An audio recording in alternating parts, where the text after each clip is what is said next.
Mined inorganic fertilizers have been used for many centuries, whereas chemically synthesized inorganic fertilizers were widely developed during the Industrial Revolution. Increased understanding and use of fertilizers were important parts of the pre-industrial British agricultural revolution and the industrial green revolution of the 20th century. Inorganic fertilizer use has also significantly supported the global population growth. It has been estimated that almost half the people on earth are currently fed as a result of synthetic or chemical nitrogen fertilizer use.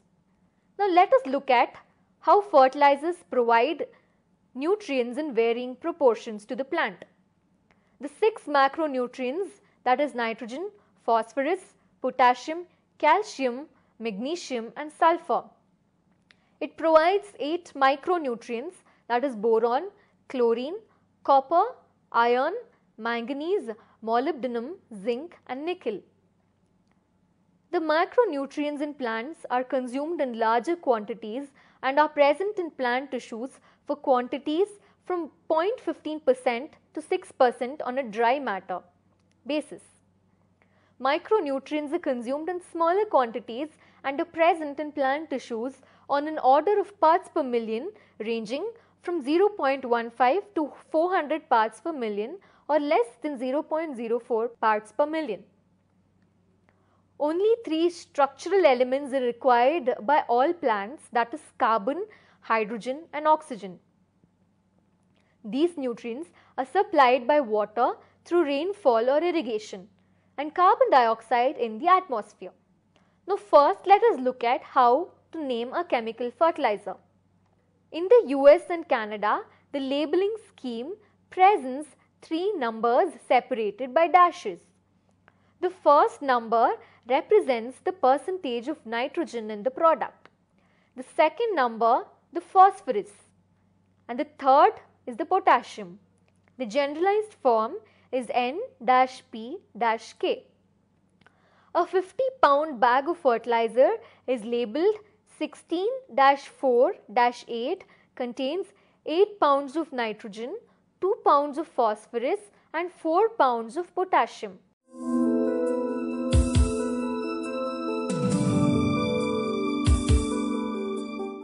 Fertilizers are broadly divided into organic fertilizers, which are composed of organic plant or animal matter, or inorganic or commercial fertilizers. Plants can absorb their required nutrients if they are present in easily dissolved chemical compounds. Both organic and chemical fertilizers provide the same needed chemical compounds. Organic fertilizers provided other macro and micro plant nutrients are released as the organic matter decays. This may take months or years. Organic fertilizers nearly always have much lower concentrations of plant nutrients and have the usual problems of economical collection, treatment, transportation and distribution. On the other hand, chemical fertilizers nearly always are readily dissolved unless added, have fewer the macro and micro plant nutrients, nor add any bulk to the soil. Nearly all nitrogen that plant uses is in the form of NH3 or NO3 compounds. The usable phosphorus compounds are usually in the form of phosphoric acid, and potassium is the typical in the form of potassium chloride. In organic fertilizers, nitrogen, phosphorus and potassium compounds are released from the complex organic compounds as the animal or plant matter decays, whereas in chemical fertilizers, the same required compounds are available in easily dissolved compounds that require no decay. They can be used almost immediately after water is applied. Chemical fertilizers are usually much more concentrated, with up to 64% of their weight being a given plant nutrition, compared to organic fertilizers which provide only 0.4% or less of their weight as a given plant nutrient. Nitrogen fertilizers are often made using the Haber-Bosch process, which was invented in 1909, which uses natural gas CH4 for hydrogen and nitrogen gas from the air at an elevated temperature and pressure in the presence of a catalyst to form ammonia as the end product. This ammonia is used as feedstock for other nitrogen fertilizers such as anhydrous ammonium nitrate and urea. These concentrated products may be diluted with water to form a concentrated liquid fertilizer. Deposits of sodium nitrate are also found in the Atacama Desert in Chile and was one of the original nitrogen-rich inorganic fertilizers used. It is still mined as a fertilizer, but this is a natural fertilizer even though it is inorganic. In the nitrophosphate process or the ODA process, which was invented in 1927, phosphate rock with up to a 20% phosphorus content is dissolved with nitric acid to produce a mixture of phosphoric acid and calcium nitrate. This can be combined with a potassium fertilizer to produce a compound fertilizer with all three NPK, plant nutrients, in easily dissolved form. Phosphate rock can also be processed into water-soluble phosphate with the addition of sulfuric acid to make the phosphoric acid into phosphate fertilizers. Phosphate can also be reduced in an electric furnace to make high purity phosphorus. However, this is more expensive than the acid process. Potash can be used to make potassium fertilizers. All commercial potash deposits originally came from marine deposits and are often buried deep in the earth. Potash ores are typically rich in potassium chloride and sodium chloride and are obtained by conventional shaft mining with the extracted ore ground into powder.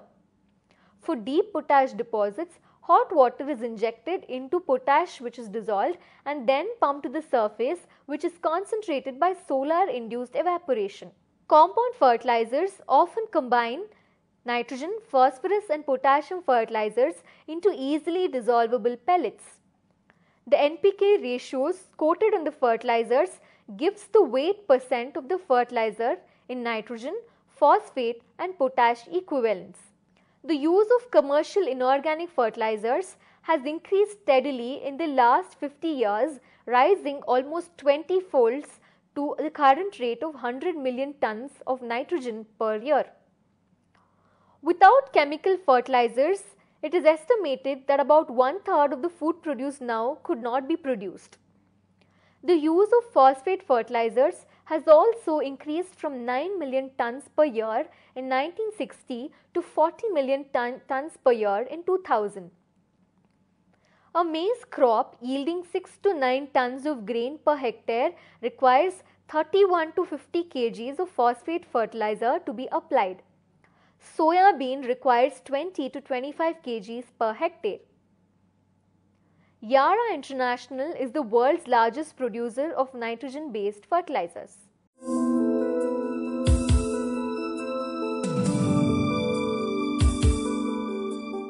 In 1960s, the National Fertilizer Development Center began developing sulfur-coated urea. Sulfur was used as the principal coating material because of its low cost and its value as a secondary nutrient. Usually, there is another wax or a polymer which seals the sulfur.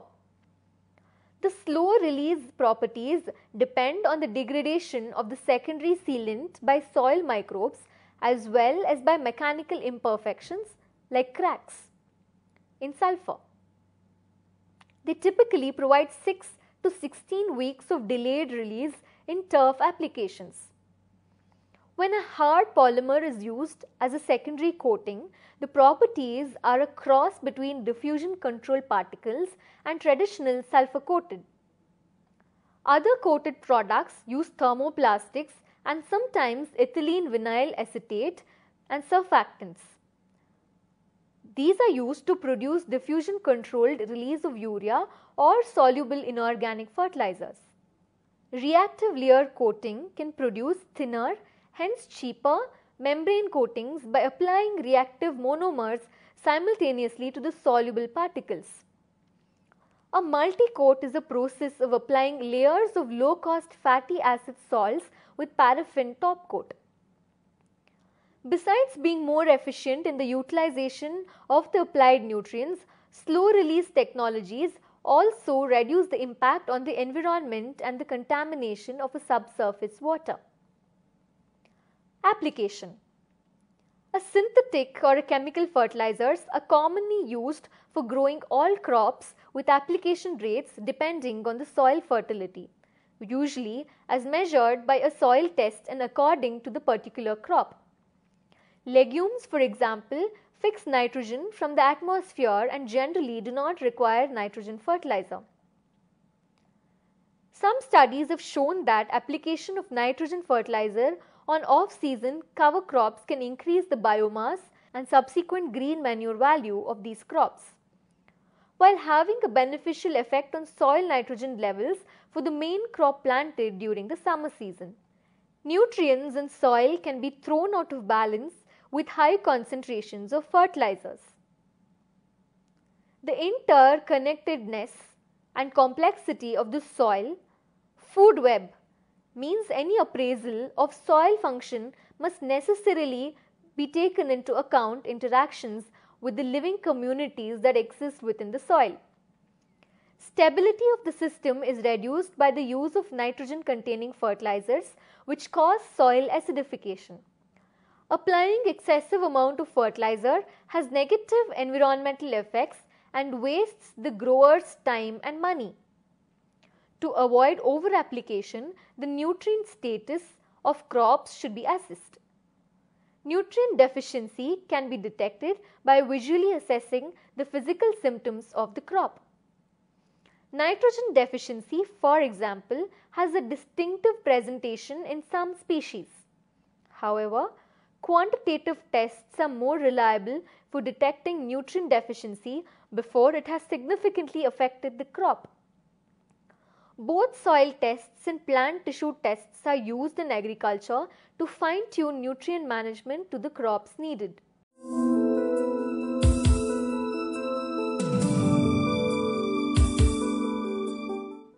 Water pollution. These fertilizers or nutrients, especially nitrates, can cause problems for natural habitats and for human health if they are washed off soil into watercourses or leached through soil into groundwater. By encouraging farmers to manage their land more sustainably in catchment-sensitive farmings. In the US, excessive fertilizer runoff is classified as a non-point source pollutants due to the inability to quantify the amount entering bodies of water in shallow aquifers. The next problem is contamination with impurities.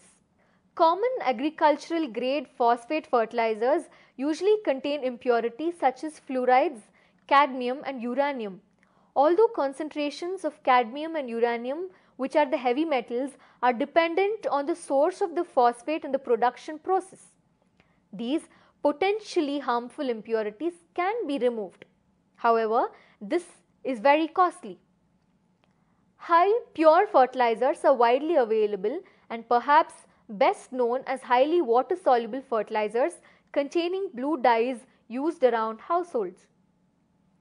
These highly water soluble fertilizers are used in the plant nursery business and are available in larger packs at significantly less cost than in retail quantities. There are also some inexpensive retail granular garden fertilizer made with high purity ingredients. Oregon and Washington in the US have fertilizer registration programs with online databases listing chemical analysis of fertilizers. The most widely used chemical fertilizer is superphosphate and its double and triple strengthened derivatives, double super and triple super. Superphosphate was first developed by Lawes at the Rothamsted Agricultural Research Institute in England early in the 19th century. Lawes added sulfuric acid to conventional rock phosphate containing the mineral apatite, which is a calcium fluorophosphate. The resulting water-soluble phosphorus was able to significantly improve yields on a variety of crops at the Rothamsted Center, and the superphosphate industry was born. Unfortunately, over decades of subsequent usage, it became clear that the solubilization of fluorine also occurred in the process, and this had the same effect as the other halogen sterilants such as chlorine, bromine and iodine over time, thus leading to soil sterilization. The next problem of using a chemical fertilizer is the dependency. Effectively, farmers unknowingly became 100% dependent on brought-in water-soluble inorganic fertilizers, since the sterilization of soil microflora including mycorrhiza reduced the availability of other natural and trace minerals within the soil. This to some extent explains the resurgence of interest in organic and particularly biodynamic farming systems, since these systems replace the soil organisms essential in converting soil minerals into plant available nutrients. They do this by a variety of processes including chelation, whereby essential minerals become plant available, as measured by weak citric acid extraction techniques. Hence, the citric acid solubility of phosphate rocks has emerged as a measure of plant availability and enabled so-called reactive phosphate rocks to be used as fertilizer minerals. These should not be confused with high fluorine apatite rocks, in which fluoride content performs a similar function to its role in hardening teeth enamel, that is, immobilizing phosphorus. The next problem is soil acidification. Regular use of acidulated fertilizers generally contribute to the accumulation of soil acidity in soils, which progressively increases aluminum availability and hence toxicity. The use of such acidulated fertilizers in the tropical and semi-tropical regions of Indonesia and Malaysia has contributed to soil degradation on a large scale from aluminum toxicity. This can only be countered by application of limestone and preferably magnesium dolomite, which neutralizes acid soil pH and also provides essential magnesium. The next problem of using a chemical fertilizer is trace mineral depletion. Many of these chemical fertilizers, particularly those based on superphosphate, may not replace trace mineral elements in the soil, which become gradually depleted by crops. This depletion has been linked to studies which have shown a marked fall, which is up to 75% in quantities of such minerals present in fruits and vegetables. Explanation for this include the early encouragement of so-called luxury consumption of trace elements as a result of their acidulation and subsequent dissolution in soil water by free sulfuric acid sourced from superphosphate. This mechanism has also been identified as a possible causal agent for take-up of heavy metal cadmium from superphosphate based fertilizers. Next problem of using a chemical fertilizer is over-fertilization. Over-fertilization of a vital nutrient can be as detrimental as under-fertilization. Fertilization burn can occur when too much fertilizer is applied, resulting in drying out of the leaves and damage or sometimes even death of the plant. Fertilizers vary in their tendency to burn roughly in accordance with their salt index. The next problem with chemical fertilizers are high energy consumption. Ammonia is overwhelmingly produced from natural gas, but other energy sources together with a hydrogen source such as water can be used for the production of nitrogen compounds suitable for fertilizers. The cost of natural gas marks up for about 90% of the cost of producing ammonia. The increase in price of natural gases over the past decade, along with other factors such as increasing demand, have contributed to an increase in the fertilizer price. The next problem is lack of long-term sustainability. Chemical fertilizers are now produced in ways which theoretically cannot be continued indefinitely by definition, as the resources used in their production are non-renewable. Potassium and phosphorus come from mines or saline lakes such as the Dead Sea, and such reservoirs are limited. However, more effective fertilizer utilization practices may decrease present usage from mines. Improved knowledge of crop production practices can potentially decrease fertilizer usage of phosphorus and potassium without reducing the critical need to increase crop yields. Atmospheric nitrogen is effectively unlimited, but this is not in the form which is useful to plants. To make nitrogen accessible to plants, which requires nitrogen fixation of atmospheric nitrogen, 2 and artificial nitrogen fertilizers are typically synthesized using fossil fuels such as natural gas and coal, again which are limited resources. In lieu of converting natural gas to syngas for use in the Haber process, it is also possible to convert renewable biomass to syngas or wood gas to supply the necessary energy for the process, though the amount of land and resources necessary for such a project may be prohibitive.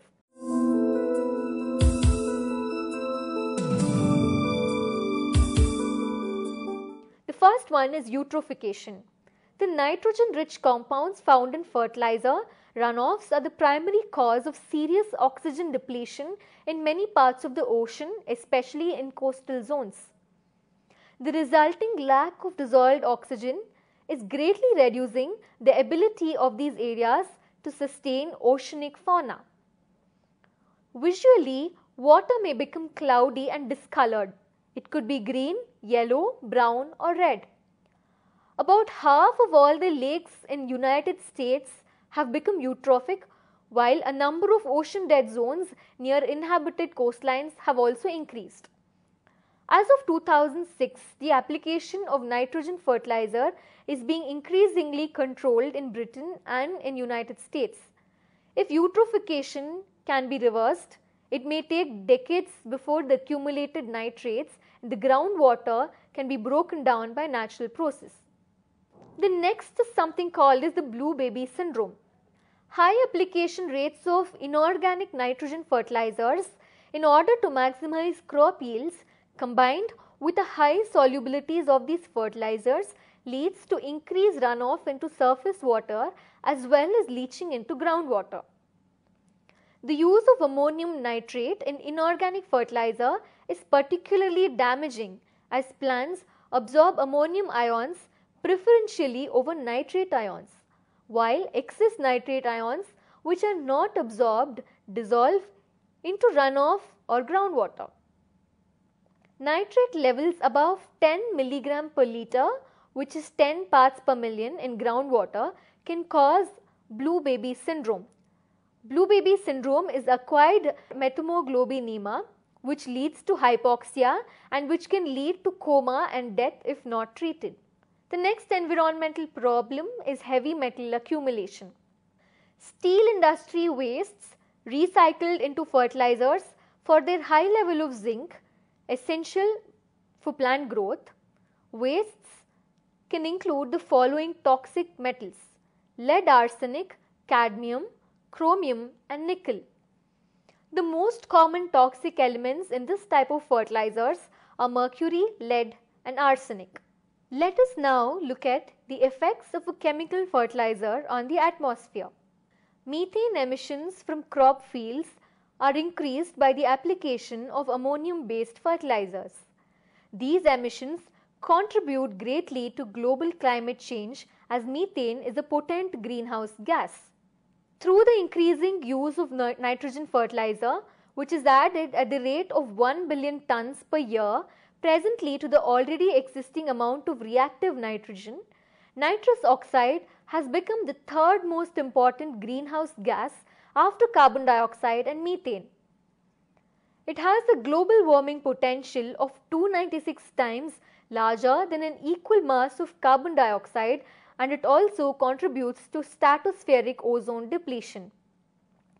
The use of fertilizers on a global scale emits significant quantities of greenhouse gas into the atmosphere. Thus, we have seen that even though chemical fertilizers offer a lot of advantages to the farmer, on the long run it is not sustainable and has a lot of detrimental effects on the yield produced and on the atmosphere and on the ecology. It is a more viable approach to slowly move from inorganic or chemical fertilizers into organic fertilizers for more sustainability and to maintain the ecosystem balance.